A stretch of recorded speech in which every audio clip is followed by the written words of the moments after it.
Hi guys, this is Carrie. Welcome to A Crone's Life. I'm doing my August wrap up. Just, I don't know, telling you all the things that we've done. It was a crazy month. We had so much going on and creating things. I've been making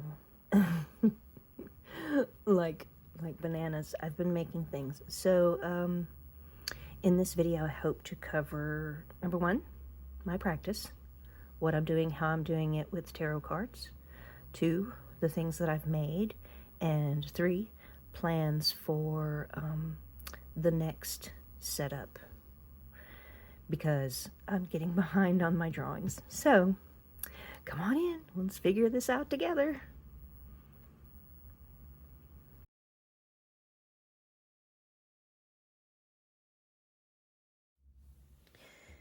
So I started the month of August just getting back from Arkansas. We took our trip late July, and I got my hair cut.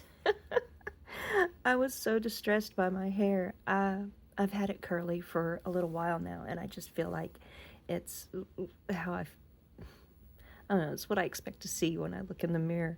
But when I got it cut, I've had to go back to the straightener because of the cut.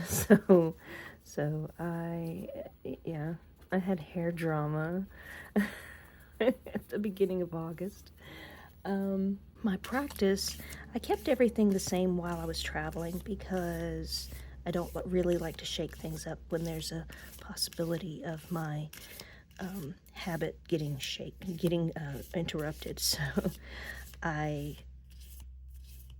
I changed it once we got home, but it hasn't been different for very long. So what I do is I'll just shuffle these cards. They are the spread machine or spread crafters cards, and I just shuffle them around. Sometimes I'll just reach in, and because I keep them in a little pouch, I'll just reach in and grab one. Sometimes I let one pop out when I'm just playing with them, but in general, I just take a card and decide that that is what my reading is going to be this day. So we're going to start with dismantle. And for my journal, all my questions will be related to dismantle, to deconstruct, to tear down, to fragment, to overthrow. And this week I have the Weird Sisters cards. We'll start with them. And they are going to indicate the past, how I felt about dismantle, how I've dismantled things, what my past has indicated for dismantling. So I got 58, what is unfolding? That's the past. I'll read that in a second, but right now, that's my card. So the next deck will indicate the future. What is a possibility for dismantling in the future? Maybe my attitudes towards dismantling. And this is the good tarot. I have cut it down so that it fits my hand a little bit better. And it's the Ace of Water. This card has been showing up quite a bit for me lately. I'm interested to see what it has to say about the future of dismantling. And do keep in mind that I do a lot of crafts, so dismantling doesn't necessarily mean anything bad. It could mean, taking something apart, dismantling something to build something new from it. I do a lot of upcycling, so it's possible. Okay, and then this stack of cards, this card is going to indicate my conscious, how I obviously feel about dismantling. And this is the evidence-based magic deck. It's Oracle. And I got Scream of a Great Bat. I'll read about that in a second also. It's beautiful.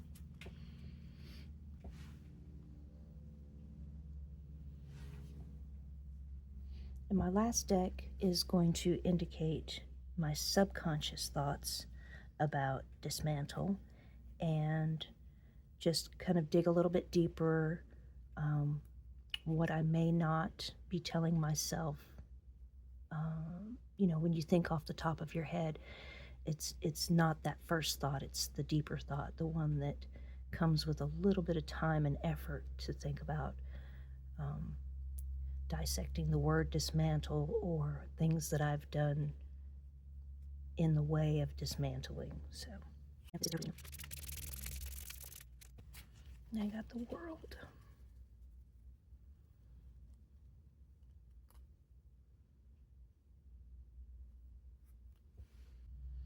The weaver is in the midst of knotting your fate into place. This is a moment of heightened awareness. Each motion should be imbued with great intention. Move through decisions and actions with a clear connection to your core values. Tune in with a sensitive awareness that you are also the weaver, tying knots in your relations and creating constellations of curiosity. In this full moon phase of your being, you are the co-creator with the weird sister. Make choices carefully, bravely, and consciously.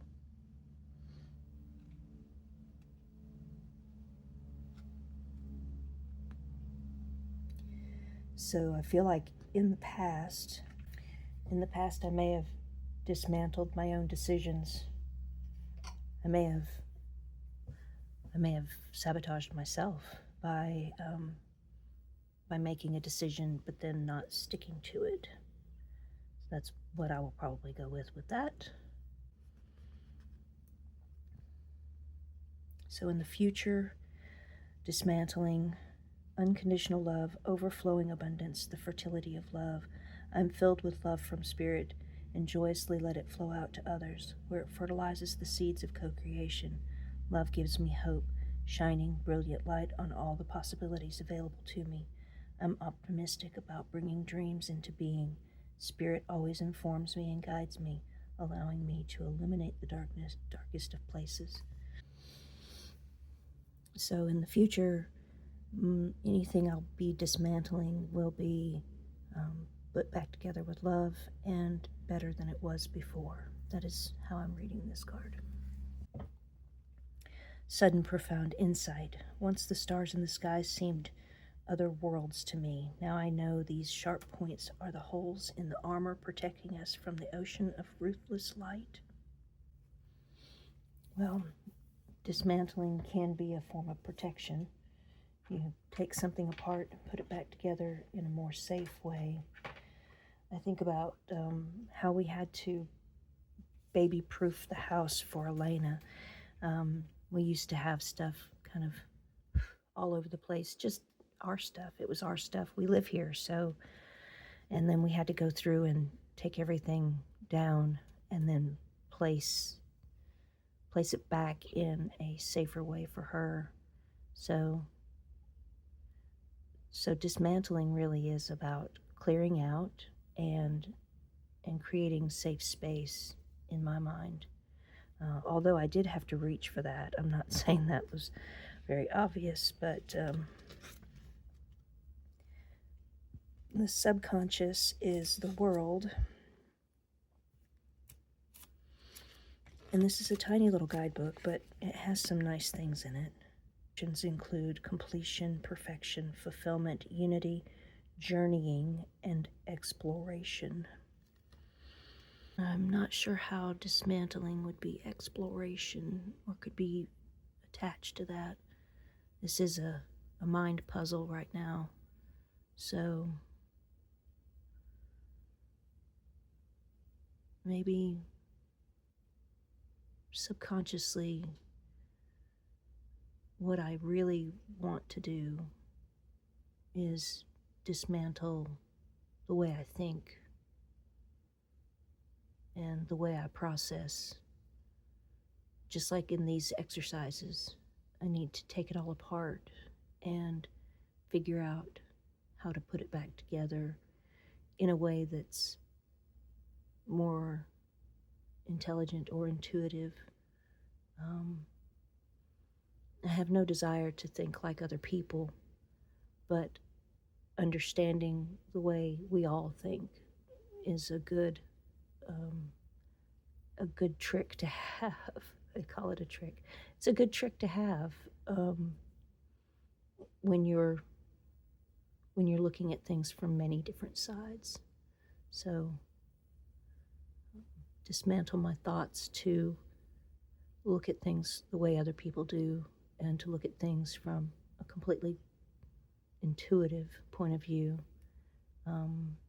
becoming more free flowing with my thoughts. That might be a pretty good way of thinking of that, since it's a subconscious point on the reading. Okay, this is how I've been doing my reading since I got back. Basically, I took bits and pieces from the Celtic Cross, the past, future, conscious, subconscious, and I'm incorporating a keyword in my day and using the cards and the keyword. I think about how these things go together all through the day, and if there's any synchronicity in the things that happen through the day. So another thing that I've done this August is set up a bird feeder outside of a big picture window we have here in the office. And a friend of my daughter's is a bird watcher, and she and I have been texting back and forth about interesting birds that I see. So a long time ago, I found this feather in my yard, and I could not imagine that we had such a bright, brilliant yellow bird in my neighborhood. So I was very excited. But then I lost interest because I didn't have anybody to, talk to bird watching with. And now that I have Kayla to talk to, I send her pictures and we discuss like what something could be. There was a bright, beautiful bird at my bird feeder, and I thought it had to be something really special. But it turned out to be a male house finch. But he was so pretty. I mean, the red on his head and down a little ways was just so bright and beautiful. So it got me started watching birds again, and we have noticed a couple. A chickadee came the other day, and I keep trying to get better pictures of the house finches. They really like bird feeders. It turns out that I haven't seen them in the past because I haven't had a bird feeder this close to the window, and that's pretty amazing that I'm now seeing them. But we had some gorgeous mushrooms pop up in the yard. I'll throw up some pictures of those. And of course, water park fun has been like the big thing for August. We just have brand new parks in our town, and I take Elena and my mom, and we go sit at the park, and she plays in the water. Elena plays in the water while I visit with my mother. We saw a big, beautiful moth when we went to get some breakfast one morning. And yeah, it's just a lot of real simple, pretty things happening. Oh, look at this. I've got August 18th. I have a yellow-breasted chat. That's what this one is. But thanks to Google Lens and iNaturalist, did that. I fixed the swing outside, and we've had some really pretty days lately, so we've been swinging a little bit and spending a little bit more time outside. I was really disappointed because I thought this summer would be a lot more fun with the outdoor time with the baby, but it was so hot. It was so hot. There was just no way we could both stand that. I mean, she's a trooper, but yuck. The Abyssal Tarot, the cardstock's really thin, and I've probably mentioned that too many times, but I've really enjoyed working with that deck. The underwater photography has a mystique to it. It really promotes a lot of creative thinking and different kinds of vocabulary to describe the card rather than what we usually get with normal imagery. Say normal. But I did have to do some work on it. It had quite a bit of negative energy starting out, and it's maybe it's me. I'm not sure. Sometimes I smell different things, but I really felt like it smelled like maybe lighter fluid or some kind of gasoline. And so when I did the sage cleansing to get the negative energy out, I felt like the sage kind of brought out more of that lighter fluid, some such smell. So my husband and I talked about it, and I just tried to do with it like I did other decks, where I put ointment on my hands and then just flip through the cards, making sure to pat each card with the fragrance on my hands. And I think that really helped. I'm going to let it sit for a while, and I'll come back to it to see how it's doing. But I didn't expect to love that deck as much as I do, because it kind of creeped me out at first. But I think it was all that negative energy, and now I'm feeling very, very close to it. So that was good news for me.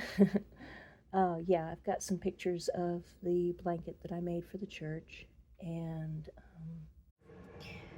this is a finished object. The yarn is super squishy and fluffy. The size of this blanket is just right for a lap blanket. I would imagine someone could sit on the couch and have it on their lap, or they could sit in a wheelchair and have it on their lap. But it is super comfortable and nice and toasty. And the pattern was so much fun. It was the Yarnspirations Mikey's video that I'll put in the description box below.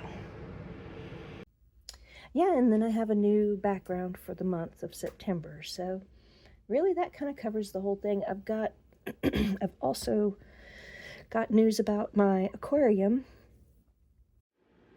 Saying goodbye to my fish tank today, which is a good thing because I've never really figured out how to deal with the cables, and I never really wanted fish. I wanted the plants. So that's going away. My daughter wanted the aquarium. She has a lot of buggy kind of pets. Don't even know how to start to tell you. She's an entomologist, so, no judgment. She just has a lot, that's all. That's the only judgment. I really wish that she could separate relaxing time from work time, but she enjoys it so much that she brings it home, and she has bug pets at home. This is the tank's new home, and we will be setting it up in just a few minutes.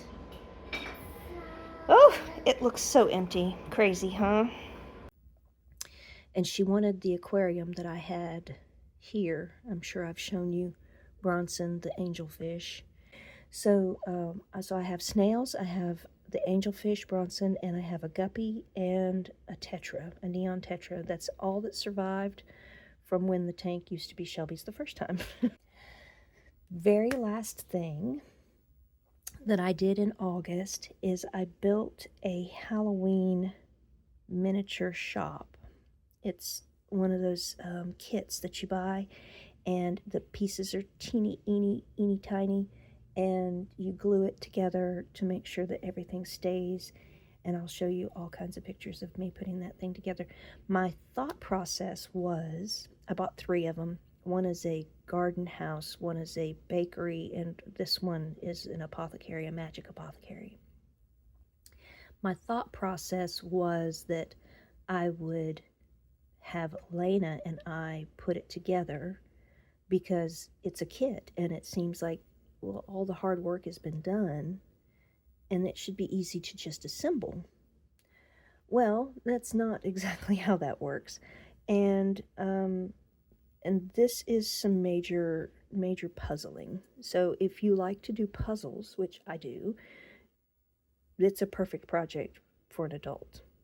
There is no way anything younger than a teenager, there's no way they could manage doing these teeny tiny little things. And I used super glue because I was interested in it drying really quickly. My hands were just covered in super glue by the end of the project. I'm telling you, it was such a mess. But that's me. That's not the project. That was just the way I do things. I have a tendency to, the messier it is, the more I enjoy it. So I built this little shop and got all the little pieces, and I was considering leaving some of the pieces loose so that she could reach in and pick it up and move it around. But the problem is, loose things, if they get jiggled, they will loosen other things. So I pretty much glued everything down. And of course, pictures should be going up. This is a finished object. I made a little apothecary from a kit. It was more tedious than I expected. Lots of mistakes, but I really enjoyed the process. So tons of fun. It was an all-day project, but I did get it done in one day. Showing you this cute little apothecary. But those little houses, those little buildings are going in the space where my aquarium used to be. So that's how that story kind of fits together. Somebody who owned the house before us added on to the back of the house, and they put in a sunroom that's not, it doesn't have the kind of electricity or ductwork or flooring that makes it a part of the house. So it doesn't have like air conditioning the way the rest of the house does, and it doesn't, anyway, it's kind of a separate piece, but it's attached to the house. So we have two windowsills that are the original house that look into the sunroom. So two windowsills and a doorway, and then you step down into the sunroom. And the windowsills have always kind of given me a little bit of angst, because if I don't put anything in the windowsills, it kind of looks weird to me personally. And if I do put stuff in the windowsills, then it sometimes looks really cluttered. So I have to be really careful. There's a fine line between decorating and cluttering. So those little houses, hopefully that'll just be a decorative space for seasonal things. I'm crossing my fingers that it works out that way. I don't want to clutter it up, but I do enjoy having more space for seasonal decorations. So that's what we're going with right there. And one little house is done, so yay. And it has lots of mistakes, so when you look at it, please don't think that I think it looks perfect. It is so not perfect, but it was also the very first time I've done one of these. So if I could say so more times, I will fit those in. Absolutely. So my husband does not like my clematis. It's a vine, and it grows like everywhere.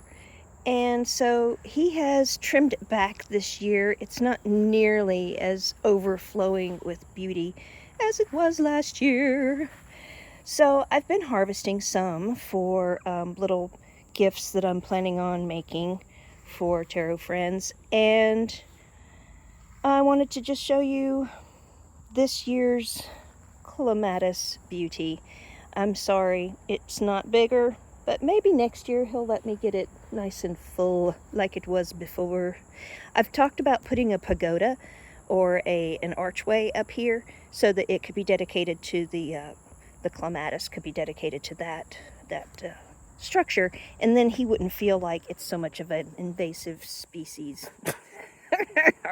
It won't be such a weed to him.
that was the month of August. My tarot practice only adjusted a little bit. My creative, the things that I've made, is still on track. I do want to show you a couple of things in my journal.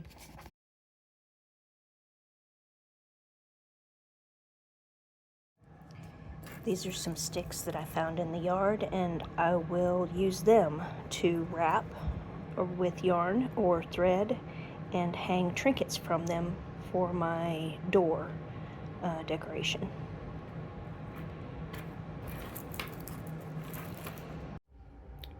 This is my door hanging. It is a work in progress. I will add more flowers and let them dry further up the line here. And I will make beads and trinkets hanging from these secondary sticks. This is an acrylic crochet blanket for Elena. It's, I think it's called a box stitch in the round. I don't like to cut the ends because it's just difficult when I'm traveling. I like to crochet while I'm traveling, so I keep everything attached. But it is going to be done when these are gone. This is a shawl that I'm working on. It is an asymmetrical shawl. I will need to block it because it's curling on this side. The pattern is called Suncatcher by Lena Fedotova. I got it on Ravelry for free. And it will be done when it feels large enough. I have more of this yarn, so I can go a very long time. This is also a finished project. I had this scarf laying around for a while, and I decided to turn it into a cowl with the button. And I've worn it. It's very comfortable, super soft. I should have blocked it because whenever you go from these very straight uniform stitches to more open stitch work, you have a tendency to do a little jagged edge or a bumpy, wavy edge. And if you block it, that really comes out pretty nicely. I've lost my blocking station. We ended up throwing away my Evo foam. So, I don't block so many things as I used to, but this is a finished project and I'm loving it. I also dyed the yarn because it was too bold when I first bought it. A lot of this yellowy brown color was a lime green, and I just thought that was a little too much, so I dyed this also. This is also a finished project. This is proof that whenever you try to do, whenever I try to do my own pattern, it turns out pretty terrible. This is a wraparound shrug for a child. You can tell because the arms are very thin. But it just did not turn out the way I was hoping it would. And I'll put a picture up so you can see what it's supposed to look like. And maybe the picture will be an adult, but this is made for 5-year-old-ish. So that is my last finished project and probably my least impressive. I'm so sorry. This is a work in progress. The new little house that I'm planning to do will look like this. And I've already started on it, but Elena finds it hilarious to take it all apart once I put it together. So I have little things like the shelves and the bakery pieces. I don't know if you can see those. They're really cute. Yeah. Little bakery pieces all on the tray, and so this is not done, obviously, and it's coming up. I should have this done pretty soon. This is another work in progress. I really thought I was done with it, but my daughter-in-law, and she loves everything about it, which I'm not crazy about this right here, but she wants the sleeves to be longer, so I have to add probably 8 inches, 6 inches more on the sleeves. I think it goes up to her elbows. She's a very tall girl, so I have to add a lot more onto the sleeves. But other than that, it is done. I could put buttons on it or little ties. I'm not sure what she would prefer, but yep, it's almost done. Just a little bit more, because that goes along with my practice. This was a different video, but I've started painting my my drawings, and I don't have a whole lot painted. Like, this one's pretty terrible. I think I was in a mood. That's okay. But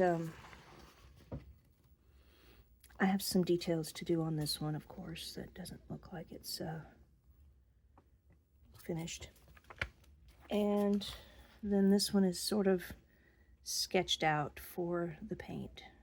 Anyway, that's my journal. I don't have very much going on in the journal right now, which leads me to future practice. Here in September, on the 12th, I will have to change my my journal. I'll run out of pages in this one, and I'll have to start a new one. So my decision became I'm going to just do a little writing journal this next go round. I'm not going to do artwork in this one because I really need to spend the time fixing that guy up over there and painting in that. I love the size of those pages. I will continue to get those size journals for my art journals, and I like having lots of room to write, so I will continue to glue in those are dot pages. Those are dots pages, but I could do lined paper too. Just something for me to do my handwriting on. I have not been recording on the page my mantras, but I think that that's a good thing, because that was really, really important on the last journal. And on this journal, I just want to take up the space with color and art, and I want the piece to come out cohesive. And sometimes I think words really disrupt all that. So I will not be putting the mantras on my pages on this one. Yeah, so that's that. So I went over my practice, went over my creations, and I went over what is coming up next for my practice. And I think that's all I have for you with August. Let's hope September has more fun, simple, beautiful things in store for us. You guys take care. I hope any of this is useful or, enjoyable for you, and I will catch you later. Bye.